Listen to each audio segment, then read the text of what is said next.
참, 이번에 추석 명절에 네. 이 밥상머리에서 오고 가는 말이 무엇이냐. 대부분 이제 언론에서는 세월호 사건이 될 것이다. 네. 이 세월호 특별법 네. 이런 사건이 될 것이다. 그런데 제가 이번 추석 전후로 만나본 분들 네. 얘기는 사실 세월호는 별로 관심도 없어요. 네. 그런 얘기 예. 거의 안 하던데요. 솔직히 지친 겁니다. 네. 예, 지쳐서 관심이 없는 겁니다.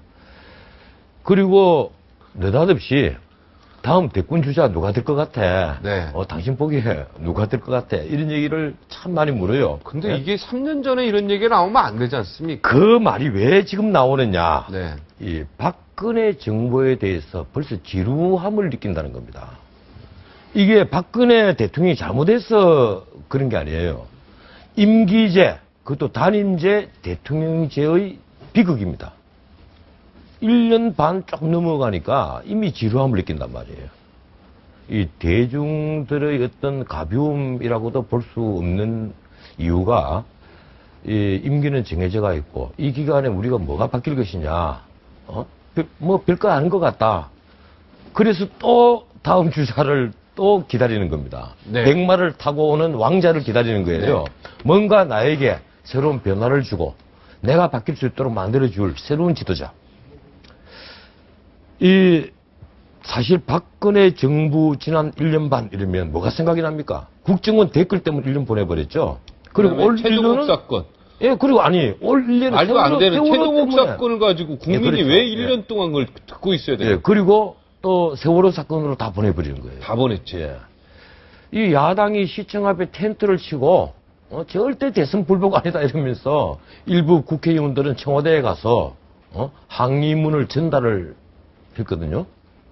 이 국정원 댓글, 이 네. 부정선거다. 네. 쉽게 말하면 박근혜 아웃. 네. 이걸 이제 공공연하게 외치기 시작한 겁니다. 네. 거기에 연결된 게 이제 최동욱 혼인. 예. 그 다음에 네, 이제 자녀. 최동욱 총장 사건 그게 연결돼 있는 거예요? 국정원 다 연결이 다 댓글. 돼 있죠. 예, 예. 그렇게 나왔고. 올해 들어와서 뭔가 조금 이제 사회 분위기를 경제 좀 쪽 좀 다잡고 집중하려고 하다 이 경제 보니까. 활성화를 좀 시켜보려고 하는데 세월호 사건에 터져버렸거든요. 네. 이것 때문에 벌써 150일을 시달리고 있습니다. 네. 5개월을. 네. 이 참 박근혜 정부가 불운하다고도 볼 수가 있겠지만 또 한편 이 임기 첫해 가장 힘이 있는 시기에 이 개혁 드라이브를 제대로 걸지 못한 것도 박근혜 대통령의 책임인 건 맞아요. 첫해 개혁 예. 드라이버를 확 걸어야 되는데. 지금 국가개조 하는 얘기가 세월호 사건 터지고 나서 나왔습니다. 네. 평소에 정말 준비된 대통령이셨다면 대통령 취임 전에 인수위 때 국가개혁의 어떤 청사진을 완전히 만들었어야죠. 네. 규제 혁파라든가 이런 것들이 사실은 그리고, 인수위 때 나왔어요. 그리고 네. 시작과 함께 네. 강력하게 개혁 드라이브를 걸었어야죠. 네. 그랬다면 지금쯤 사회 분위기는 완전히 바뀌지 않았을까 이랬는데 솔직히 말씀드리면 때를 놓친 것 같습니다. 때를 자, 그래서 지금은 아까, 이미 네. 이제 다음 국회의원 선거가 1년 8개월, 1년 한 7개월 네, 남았죠. 이미 벌써 3개월 예. 지나면 이제 본격적으로 들어갑니다. 이러니까 이제 힘을 잃기 시작하는 겁니다. 만약에 다음 국회의원 선거 지나면 네. 그때는 완전한 레임덕이 올 겁니다. 네. 이 박근혜 대통령이 대승을 거두고 정말 국민들이 저절로 만들어주는 어떤 권위가 생기지 않는다면 네. 레임덕이 올 수밖에 없겠죠. 그래서 제가 보기에는 참 이 초창기에 이 대통령을 모셨던 참모들 그리고 무엇보다도 새누리당의 주요 간부들, 이 당의 지도부들 이 책임질 일 많습니다. 너무 엉터리였어요. 새누리당이요. 자기 자신들은 잘한다고 생각하실지 모르겠지만 제가 보기에는 네. 대통령을 너무 잘못 모신 겁니다. 자, 박근혜 대통령이 아까 어떻습니까? 들어오실 때 박근혜 대통령이 성공하면은 김무성 대 박원순의 게임이 될 거고 지금부터는 다음 대권이 그렇죠. 예. 네, 그리고 그런데 박 대통령이 실패를 하게 되면 저는 정계 개편이 오지 않을까 하는 생각을 합니다. 왜 그런가 하면요. 박근혜 대통령이 실패할 확률이 높다고 하지 않습니까? 왜 그런가 하면 네. 그 두 가지를 다 말씀을 드릴게요. 왜 박근혜 대통령 정부가 실패할 가능성이 높으냐. 박근혜 대통령이 뭐 대단히 못난 대통령이고 무능한 대통령이어서 실패를 한다는 게 아닙니다.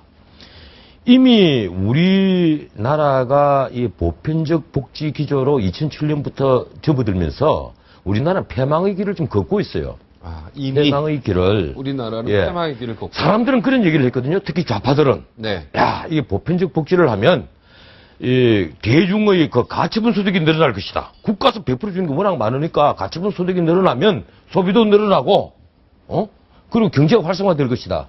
보편적 복지는 결국 경제 활성화를 위한 훌륭한 제도다. 개뿔? 개뿔입니다. 개뿔이다. 예, 계획에 뿔 없죠. 보편적 복지로 인하여 그런 말 안 되는 소리를 하는 경제학자들, 네. 진보 정책 입안자들이 많기 때문에 이 나라가 지금 수렁으로 가고 있다는 얘기예요. 네, 그러니까 보편적 예. 복지가 원인이고 거기에 박근혜 대통령도 일조한 게 있다 이런 예, 얘기죠. 기본적으로 이 가계의 가처분 소득은 그 비용이 불변 비용이 적어야 됩니다. 근데 우리는 불변 비용이 굉장히 많아요.